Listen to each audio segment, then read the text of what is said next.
diameter.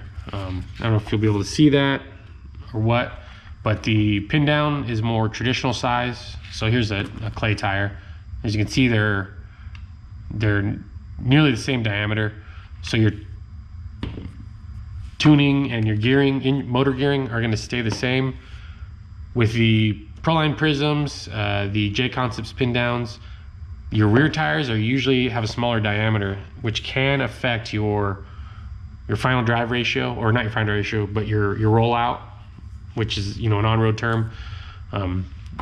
So because you have a smaller diameter, you can gear a slightly taller, but the biggest disadvantage is the ride height change. Since on carpet you got so much traction, you're running a very, very low ride height.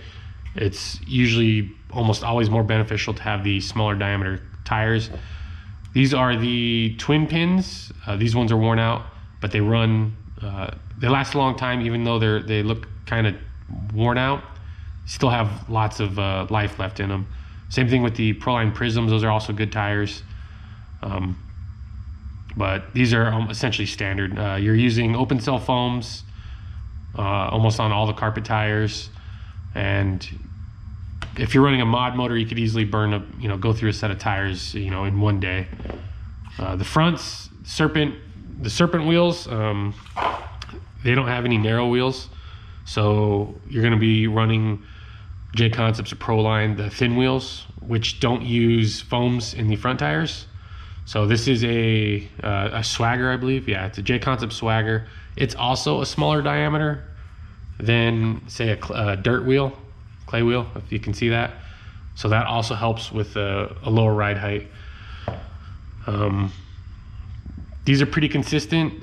When a fresh set of carpet tires are very, very edgy, and you want to make sure that, you know, you get used to that. Some folks will they'll glue the sidewall, outer sidewall, which will help take off some of that initial turn-in feel. I don't like to glue my tires or sauce them or anything like that, but that is something that people do at on carpet tracks. So that should cover the tires. Now coming up to the suspension, front end, I'm running the Gullwing shock tower and Gullwing arms. So while it looks like it's the regular, it's actually the Gullwing. Caster block inserts, I'm running a negative 2.5. So with the standard kick-up block, and it's normally 0, and it would give you a total front caster of 25. I'm actually running 22.5, so 25 minus 2.5, which means that the caster is less. It's a little bit more stood up. Shims, I'm running one shim underneath the outer ball stud for the camber link, and 1mm shim underneath the inner camber link ball stud. This is where I have them spaced. So it's going to be outside on the hub, so all the way out, and then I might have that on the drawing a little bit backwards, but it's all the way out. On the inner link or inner ball stud mount is on all the way out, so the camber link is going to be really short. On the rear of the buggy, I have the shocks mounted on the front, which is standard. Middle hole, the long arms.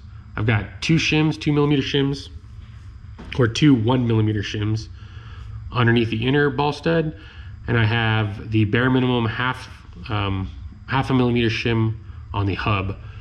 You can't run 0 because the ball stud will, when you tighten it down, it'll tighten down into the plastic of the inner bearing race. So you can't run anything less than 0.5mm. The shims, I have I'm trying to think here, the shims, so how far that the aluminum part stands off of the plastic part of the hub, it's 2.5 straight out of the kit. That's standard. On the hub, I'm running them, the outer ball stud is most inner, so all the way in to give you the shortest distance out to the hub. And then on the tower end, the inboard, I'm running in the middle hole. The kit, running kit wheel hex, so it's not +1 or anything, it's whatever the kit was. I usually run legal width and legal ride height, all that kind of stuff. I don't like to change any of that, because when I go to a race and they're doing tech and spec, I don't like to have to deal with any of that. Ride height, running 13 millimeter and 13 millimeter front and rear. That might sound really low, and it is. The carpet two wheel, you could be anywhere from 12-ish to 14, 15-ish, depending on how, the types of jumps you have. But 13 mil is a good starting point. I run -1.5 front and rear camber. It's good overall camber, still responsive.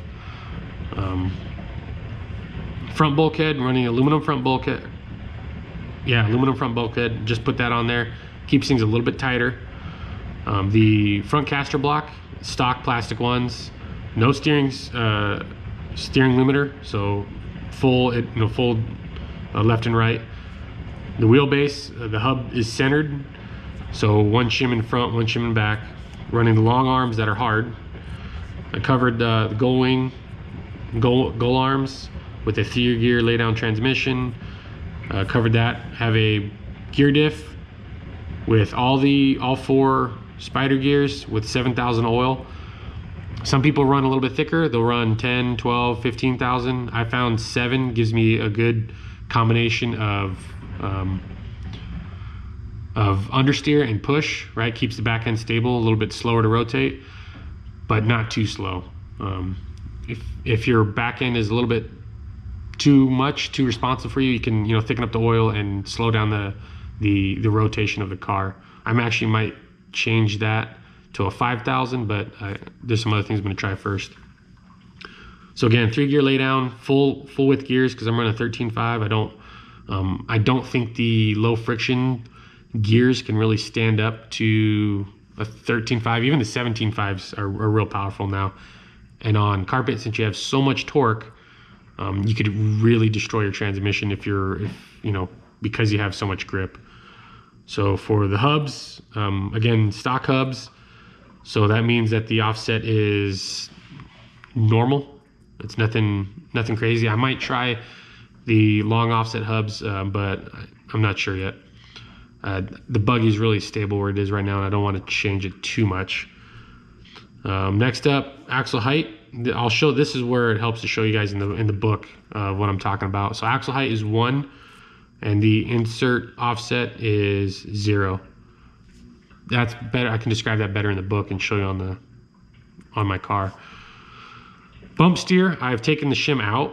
So normally you would have a spacer underneath the Ackerman arm, and then I have the normal shim. So it's actually just sitting flat on it. Again, I can show you that. It should be easier to show you. Maybe I'll make a part 2 of this video and show the buggy. Ackerman angle, running the kit, so 1 millimeter on the rack. Toe blocks, it's 3 degrees toe in and 1 degree anti-squat, but I have it shifted up in order to raise the hinge pin, which will lower the chassis. So that's just a kind of to keep all your geometry consistent, so you don't have any weird, your back end doesn't get too crazy on you. That's why I'm running that. That will also match up with the axle heights and gear transmission heights. So next up, axles, running the axles in the middle position. So the normal kit axles, but with a CVD pin in the middle.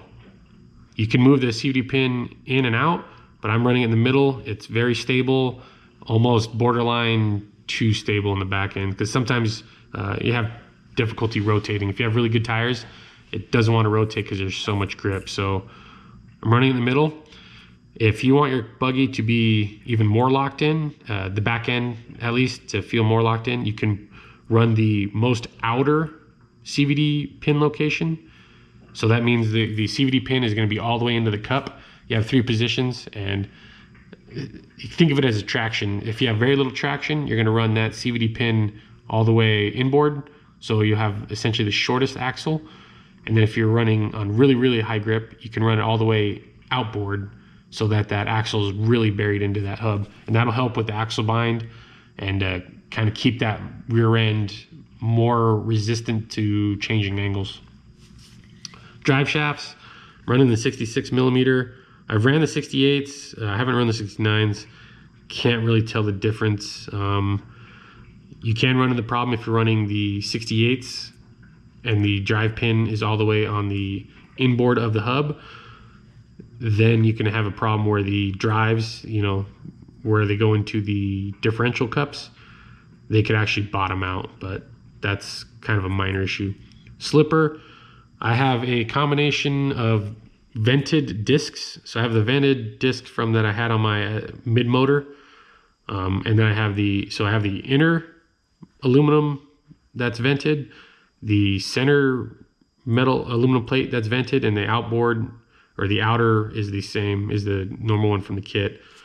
Running about 2.5 millimeter off or below flush with the end of the screw. Depending on your tires, you can run that a little bit tighter if you want a little bit more punch, but that puts a lot more strain on your drivetrain, more wear and tear on your drive cups, axles, CVD pins. But on carpet, you can actually use it. You can use it to tune, but even with the mid motors, you can put down the power so well that the, you know, loosening the clutch, that isn't gonna really help you. You're just gonna wanna get it so it's really tight and then kind of back it off. Coming up to the, I guess, total distribution of the weight distribution, I'm running it actually kind of heavy at 1650. I haven't weighed it front to rear. I don't have them fancy scales. And I run the battery all the way to the front. So I take the foam and I put the foam all the way in the back up against transmission, and I run the shorty pack all the way forward. I covered the rear toe already, -3. The front toe, like 1 degree to 0.